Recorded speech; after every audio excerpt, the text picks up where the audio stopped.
자동차 세시 정비 실습 13주차 상강 수업을 담당할 고은국 교수입니다.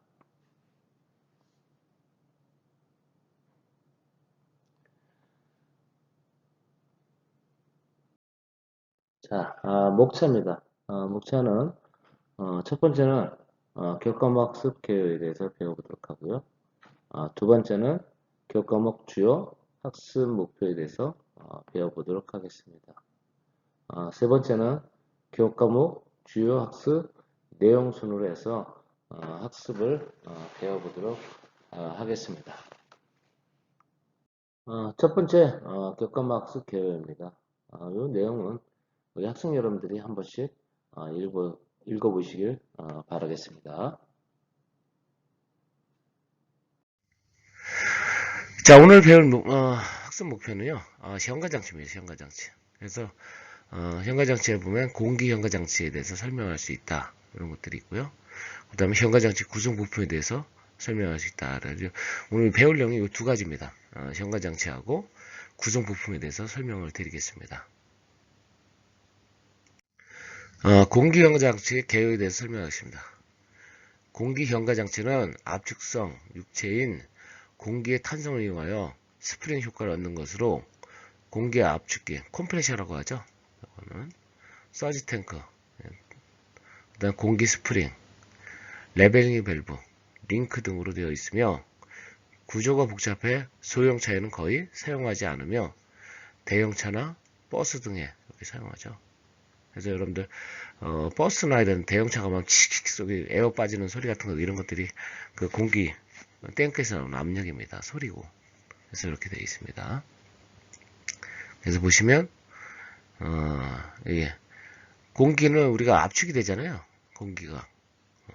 그래서 그 공기의 그 압축력을 이용해서 스프링을 만든 건데요. 이런 장치들이 이렇게 되어 있습니다. 서지 탱크 여기 있고요.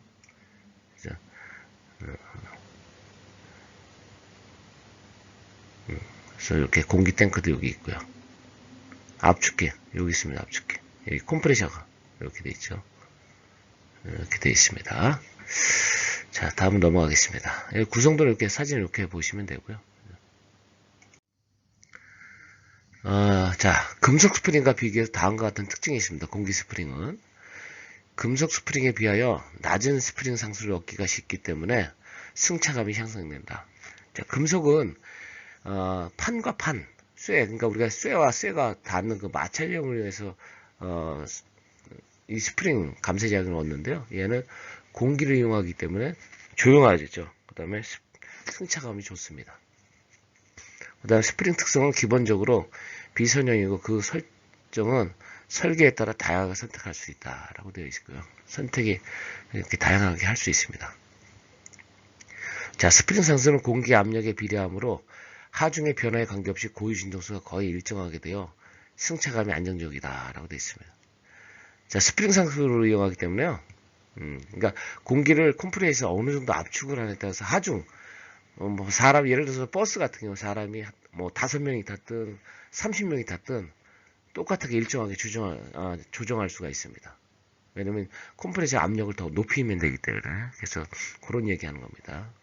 그러니까 금속 같은 스프링 같은 경우는 그렇게 안 되죠. 하중에 따라서 얘가 쉬는 감도도 틀리고 승차감도 차이가 있습니다.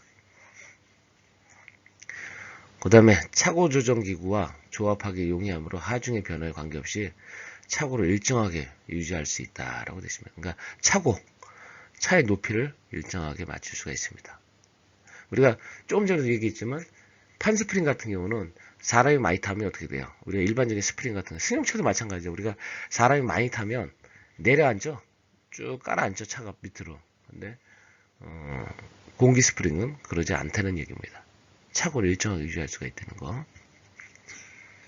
그 다음 고주파의 진동의 절연성 때문에 우수하다. 절연성이 우수하다. 이렇게 돼 있고요. 그 다음에 자동차의 바퀴를 잡아주는 기구가 복잡하게 된다. 이건 단점이겠죠.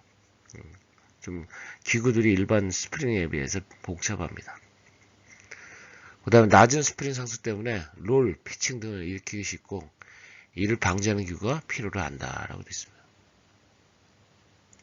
스프링 상수라는 얘기는 우리가 스프링이 그 작용하는 스프링이 심입니다. 심. 우리가 용수철, 게 오므리틀이죠. 볼펜에 있는 용수철. 그런 걸 갖고 스프링 상수라고 그러는데, 상수가 작은 거. 우리 볼펜에 있는 그 스프링은 아주 상수가 작다고 보시면 되겠죠. 그 다음에, 다른 스프링이 좀 비쌉니다.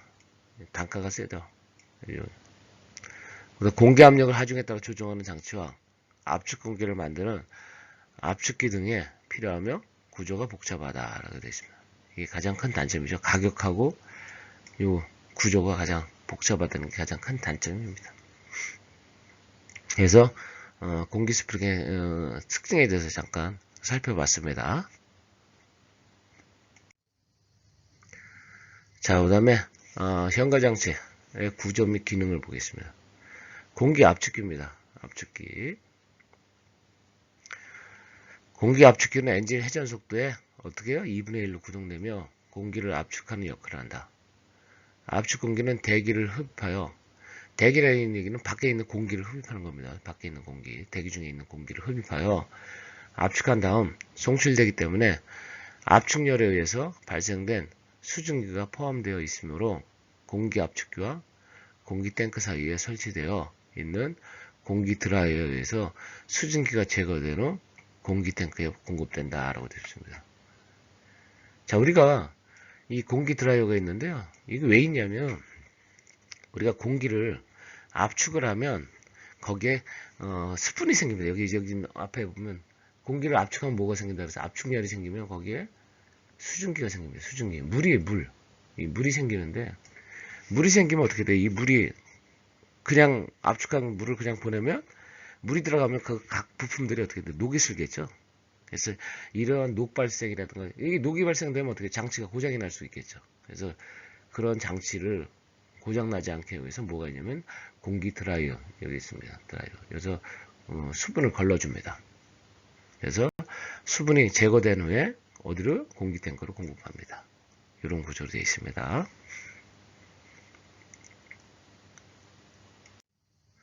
그 다음에 서지 탱크입니다. 벨러즈의 경우 공기 스프링 내부 압력에 의해서 변화를 완화시켜 스프링 장을 연하게 얻기 위한 것이며 벨러즈마다 설치되어 있다. 서지 탱크 여기 다 설치가 되어 있습니다.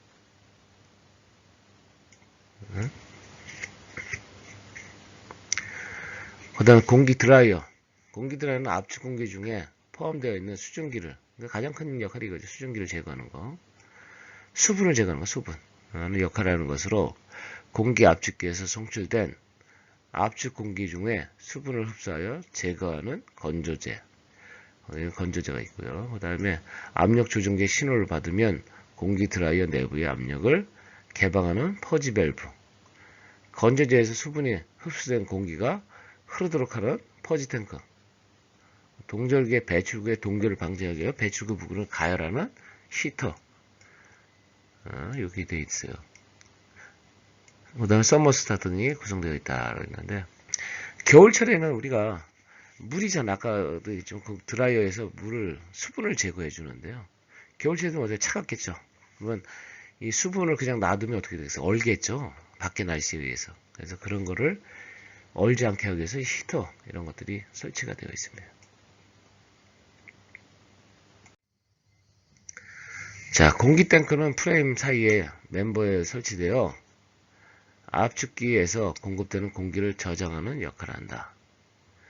공기 탱크 내에 압력이 규정 이상이 되면 열려갖고 압축 공기를 대기 중으로 방출시킨다. 그래서 여러분들 보면 버스 같은 데 보면 칙칙칙 소리 나죠? 왜? 옆에 지나갈 때. 요겁니다. 공기를 빼내는 그런 소리입니다. 그래서 규정 압력이 이상이 되면 공기를 배출하는 거예요. 대기 중으로 방출. 이렇게. 그래서 소리가 나는 겁니다. 그래서 탱크와 각 작동부의 안전을 유지시키는 역할을 하는 안전 밸브와 주행 후 공기 탱크의 수분을 배출시키기 위한 드레인 코크. 물을 빼내는 거예요. 물을 빼내는 코크라고 해갖고 밸브로 이렇게 되어 있습니다. 그래서 열면 물이 빠지게끔 되어 있습니다. 자, 그다음 공기 스프링 밸브입니다.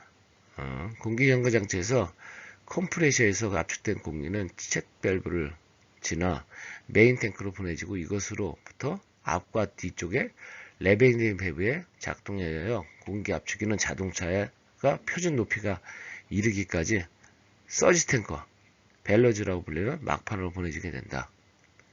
이때 공기의 통로 크기를 가감할 수 있는 공기 스프링 밸브를 설치하여 벨러즈와 서지 탱크와의 압력을 가감하는 밸브를 말한다 라고 되어 있습니다. 그래서 크기를, 통로의 크기를 더하고 줄이고 할 수가 있습니다. 가감이라는 얘기입니다.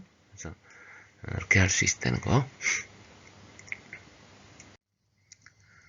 그 다음 공기 스프링입니다. 공기 스프링.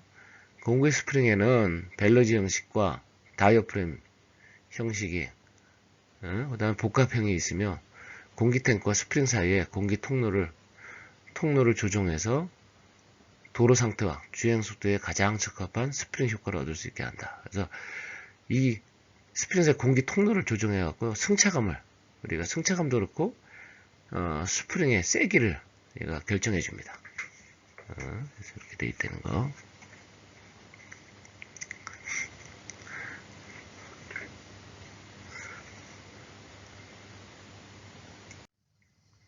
자, 그 다음에 스프링이 나옵니다. 스프링은 힘을 가해 형태를 변형시켰다가 그 힘을 제거했을 때 원래 상태로 되돌아오는 탄성을 이용하여 에너지를 흡수하거나 저장할 수 있는 기계의 요소입니다. 스프링은 충격이나 진동을 완화시키는 완전 스프링 또는 방지 스프링으로 합니다. 그렇죠? 우리 스프링은 일반적으로 우리가 스프링 생각하시면 됩니다. 그래서 눌렀다가 놓으면 어떻게 되죠? 그 탄성에서 제재를 오죠? 그러니까 탄성을 이용한 겁니다. 탄성을. 그래서 그 다음에 이제 판 스프링은 그냥 판 말 그대로 우리가 쉽게 생각하면 우리 차 같은 이런 평면 그런 스프링이 있어요. 쇠로 된 걸 여러 장 겹쳐놓은 겁니다. 판 스프링은. 자, 판 스프링은 적당히 구부린 띠 모양의 스프링 강을 몇 장 겹친 걸 몇 장 겹쳐서 그 중심에 중심 볼트를 조인 것이며 주 스프링 판의 양 끝에는 스프링 I를 두고 보다 핀을 통하여 차체와 프레임에 설치되어 있다라고 되어 있습니다.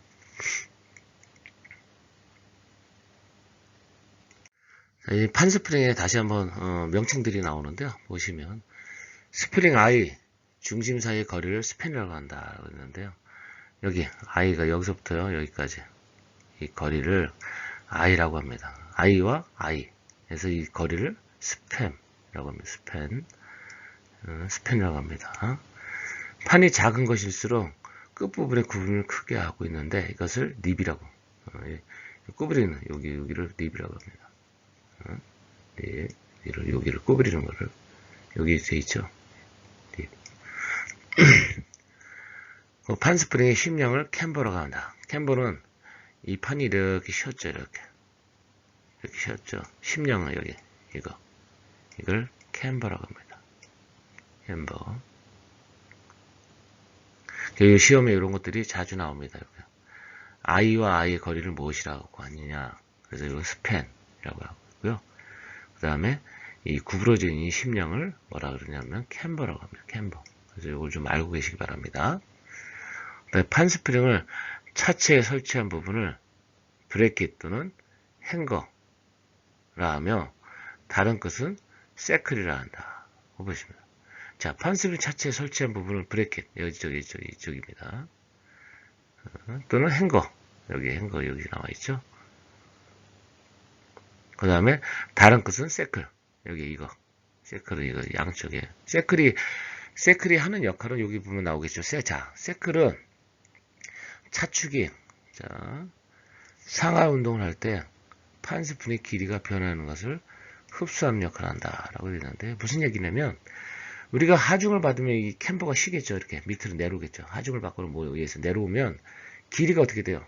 내려오면 길이가 짧아지든가 뭐가 쉬워지면 이 세클이 쉬워지죠. 이렇게 안으로 이렇게 내려와서 길이의 변화를 줄 수 있는 겁니다. 이 길이 세클이 이게 앞뒤로 이렇게 휘어져요. 이렇게 좌우로 움직입니다.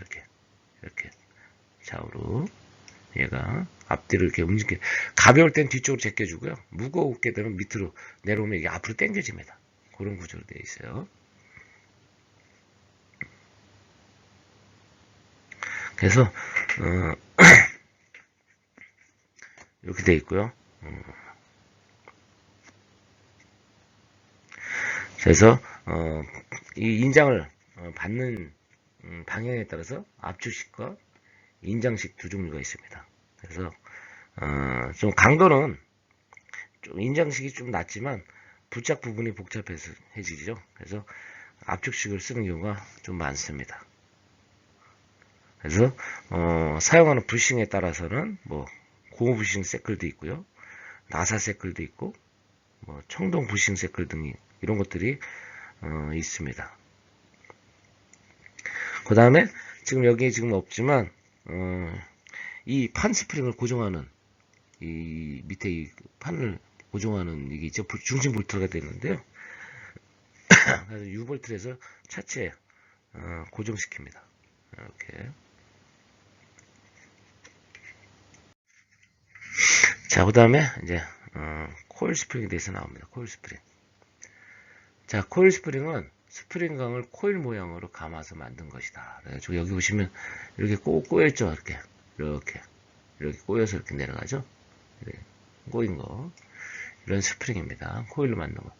소재인 강봉의 지름이 같고 스프링 피치가 같을 경우에는 변형 특성이 직선적이며 진동 감쇄 작용을 하지 못하고 외력을 받았을 때 판 스프링은 구부러지는 데 대해 코일 스프링은 비틀어진다라고 되는데 무슨 얘기냐면요. 자, 우리 코일 스프링은 상하로 진동하죠. 상하로. 이게 코일 스프링. 그래서 한번 우리 여러분들도 마찬가지 볼펜 스프링을 딱 한번 눌렀다 딱 놓으면 어떻게 돼요? 얘가 탕탕탕 튀죠. 감쇄 작용을 못합니다. 얘는 감쇄 작용을 못합니다. 감쇄 작용. 그리고 외력 밖에서 힘을 받으면 판 스프링은 구부러진 데 비해서 코일 스프링은 비틀어집니다. 옆으로 비틀어진다는 거. 그런 차이가 좀 있습니다. 자, 그 다음에 토션바 스프링이 나옵니다. 토션바 스프링. 토션바 스프링은 스프링 강에 막대로 되어 있으며 양단의 스플라인 부분을 차륜에 연결된 스프링 내부에 끼워 차체와 차륜 사이에 스프링 기능을 보완하는 부품입니다. 그래서 토션바는 주로 강봉, 이게 강봉 이렇게 그냥 둥그런 봉이 있죠, 봉. 이런 걸 강봉으로. 주로 강봉이 사용되고 가끔은 중공, 가운데가 빈 겁니다. 중공, 가운데 빈 거. 우리 수도 파이프나 가스 파이프 같은 거 가운데 비어 있죠. 그런 걸 중공이라고 합니다. 중공. 그 다음에 사각형 또는 겹판 형식도 사용. 겹판이라는 얘기는 판을 두 장씩 겹쳐놓은 거, 이런 판 형식을 말합니다. 비틀었을 때 탄성에 의해서 탄성을 이용한 건데요. 탄성이 제자에 돌아가려고 하는 성질을 이용한 것이다. 이게 무슨 얘기냐면 우리가 자 있잖아. 자. 이해하기 쉽게. 자를 어떻게 여러분들 플라스틱 자를 이렇게 틀면 어떻게 돼요? 옆으로 비틀면 다시 돌아가죠. 원상태로. 처음에 내가 힘을 외력을 주면 판 자가 휘어지잖아요. 근데 다시 놓으면 제자로 돌아가지 않습니까? 그걸 탄성을 이용한 겁니다. 그래서 이렇게 돼 있다는 거.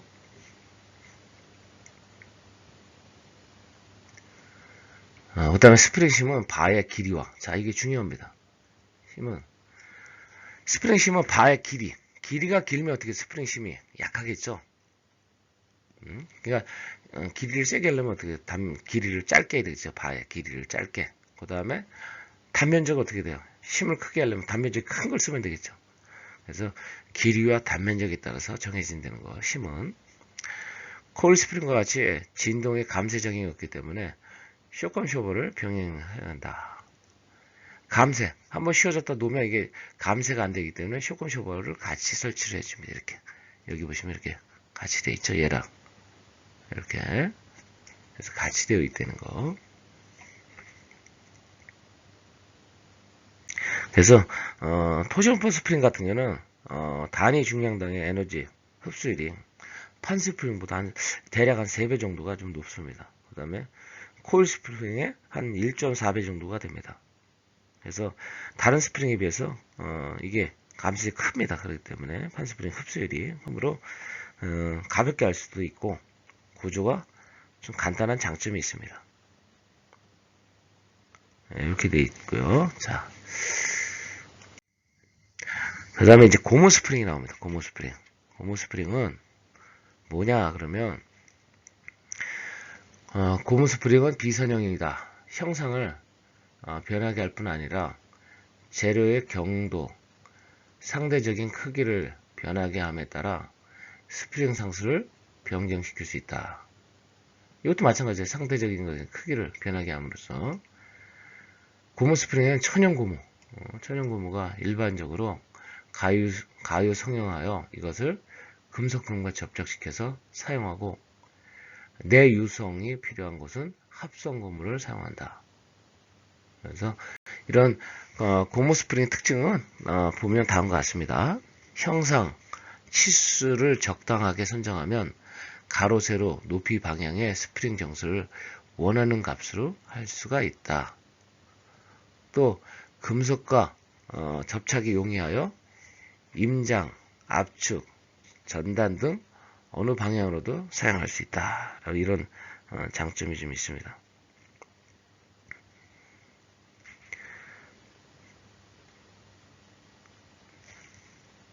그 다음에 가유고무의 내부 마찰은 금속보다 1000배나 크므로 주파수도 함께 증가한다. 이것을 진동을 감소시키는 효과가 있어 고주파 진동의 흡수에 적당하다라고 했습니다. 이런 것들이 있고요. 그 다음에 일단 고무 스프링 같은 경우는 금속과는 좀 달리 변형하더라도 체적이 변하지 않는 성질이 좀 있습니다. 그 다음에 탄성 계수도 변형률과 더불어서 변화하기 때문에 스프링 상수도 다른 거에 비해서 정확하게 결정하기 어렵습니다. 그 다음에 탄성이 좋기 때문에 매우 높습니다. 그래서 높은 주파수로 진동하는 부분을 탄성적으로 완충 특성이 크고 강에 비해서 모양을 자유롭게 만들 수 있다는 게 장점입니다. 그 다음에 작용하는 것도 어때요? 작용도 좀 부드럽겠죠. 고무기 때문에. 그 다음에 고무다 보니까 어떻게 돼요? 소음도 줄일 수가 있고요. 그 다음에 내부 마찰에 의해 감쇄작용을 하고 있고요. 그 다음에 판 같은 경우는 금속이나 이런 거는 녹이 뜨기 때문에 거기에 주유를 할 필요가 있는데 고무 같은 경우는 어떻게 돼요? 주유를 할 필요가 없죠. 오히려 고무는 주유를 하면 어떻게 고무 자체가 녹을 수가 있기 때문에 고무를 주유를 할 필요가 없습니다. 이런 것들이 좀 있고요. 한번 더 보겠습니다. 자, 그 다음에 세 번째 소형 격려가 가능하고 지지 장치도 간단하다라고 되어 있습니다. 이렇게 여기 보면 이게 마운트, 우리가 마운트라고 하는데요.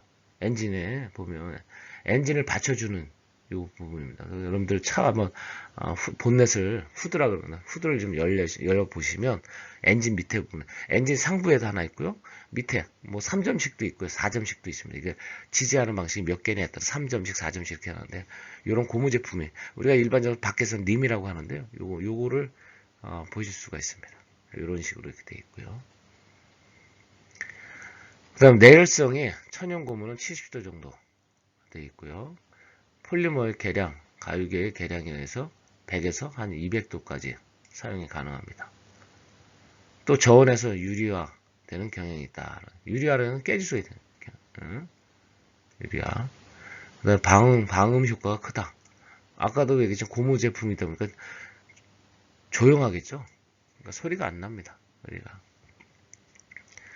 그 다음에 금형으로 제작될 수 있으므로 양산이 가능하고 가격이 저렴하다. 금형 찍어내면 되겠죠. 금형이니까 찍어내는 겁니다. 그래서 대량 생산이 가능하겠죠. 대량 생산. 그래서 가격이 저렴한 장점이 있습니다. 그 다음에 기름이 침투하면 팽윤한다. 팽윤이라는 건 늘어나겠죠. 이렇게 늘어나고 녹아요. 이게 아까도 얘기했지만 여기 주유하면 안 된다 그랬죠. 고무 제품에는 우리가 고무 제품쯤은 이런 쪽에 주의하는 것이 아니고 그냥 깨끗하게 깨끗하게 해놓으면 됩니다. 그래서 이런 현상들이 발생할 수가 있습니다. 자, 이상 10주차 강의를 마치겠습니다. 고생했습니다.